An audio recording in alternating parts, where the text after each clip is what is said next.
Чингис хаан үндэсний музейн дижитал контент хөгжүүлэлт үйл ажиллагааны чадварчид бэхжүүлэх төсөл өнөөдөр албан ёсоор нээлттэй хийж байна. Энэхүү төсөл хөтөлбөр хэрэгжснээр Чингис хаан үндэсний музей нь олон улсын түвшинд ажиллах боломж илүү нээгдэх юм. Чингис хаан үндэсний музейд 2026-аас 2028 оны хооронд хэрэгжих 6 сая $ын санхүү жилдтэй Чингис хаан үндэсний музейн дижитал контент хөгжүүлэлт болон үйл ажиллагааны чадварыг бэхжүүлэх төсөл албан ёсоор нээлттэй хийлээ. Төслийн хүрээнд музей болон салбарын боловсон хүчнийг чадваржуулж, музейн үзүр болдорыг хамгаалах, сэргээн засварлах, бүртгэх, үзэсгэлэн төлөвлөх, хэрэгжүүлэх, боловсрал, маркетинг, дижитал хөгжүүлэлтийн чиглэлээр бүгд найрамд Солонгос улсад музейн ажилтнуудыг чадваржуулах сургалтад хамруулж, харилцан туршлага солилцох юм.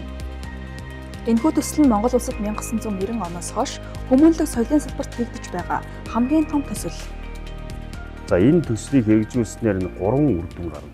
Нэгдүгээрт бол шинэ байгуулагдсан энэ Чингис хаан музейн баримтжуулалт, дижитал технологиг ашиглах, сан хөмрөгийн бүртгэл мэдээлэл энэ чиглэлийн боловсон хүчнүүдийг чадваржуулах 3 жилийн хугацаанд олон улсын зэрэгэлдэлтэй музейд ажиллах тийм чадвартай боловсон хүчнийг бэлдэнэ.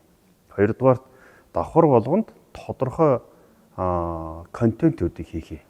Хүн нүдээр үзэж танилцах соёлын өвийг дижитал технологиг ашиглаж түүнийг үзэх гэдэг бол хоёр өөр. Орчин үеийн дэлхийн дахны музейд бол дижитал технологи эрчимтэй хэвтэрч байгаагийг энэ төслийн үр дүнгээр хэрэгжүүл.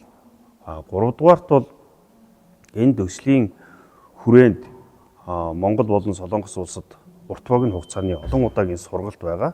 За энэ сургалтаар энэ дижитал технологиг цааш нь авч явах мэрэгжлийн боловсон хүчнүүдийг бэлтгэе. Өөрөөр хэлбэл монголчууд энэ музейн ажилтнууд энэ төслийг хэрэгжүүлснээр дараагийн контентуудыг өөрсдөө бүтээж чадах тийм боловсон хүчин бэлдэж байгаагаар онцлогтой.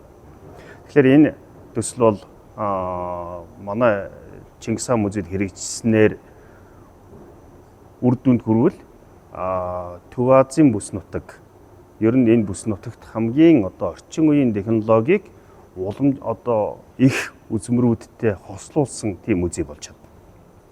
Хүүхдийн дижитал музей байгуулагдаж байгаа. Манай 9-р давхарт хүүхдэд зориулсан тэр соёлын өвийг орчин үеийн технологиор хүүхдэд зориулсан тийм музей байгуулагдаж байгаа. Энэ нь бол бас их давуу талтай. Бид нэр хүүхдүүдэд соёлын өвийг хамгийн хүртээмжтэй, ойлгомжтой хүргэх тэр арга зам бол дижитал технологи. Энэ утгаараа бол энэ төсөл маш үр дүнтэй, маш бас өргөн хүрээг хамарч байгаа.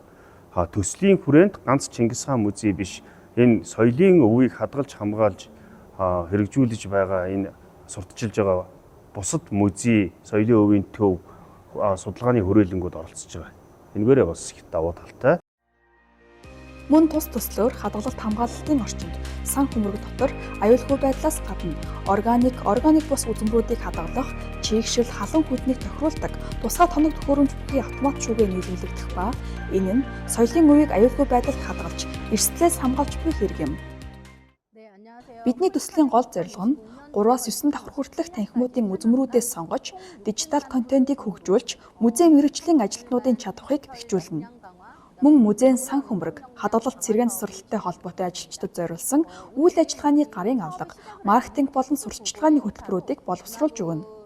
Аялал жуулчлалын салбарт үнэтэй хувь нэмэр оруулахаас гадна дэлхийн түвшинд талах үе хаалгыг нээж өгч байгаа төсөл гэж үзэж болно гэв.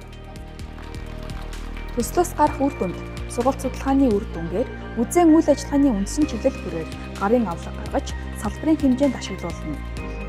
Музейд дижитал тоноглолттой орчин үеийн хүүхдийн музей байгуулна.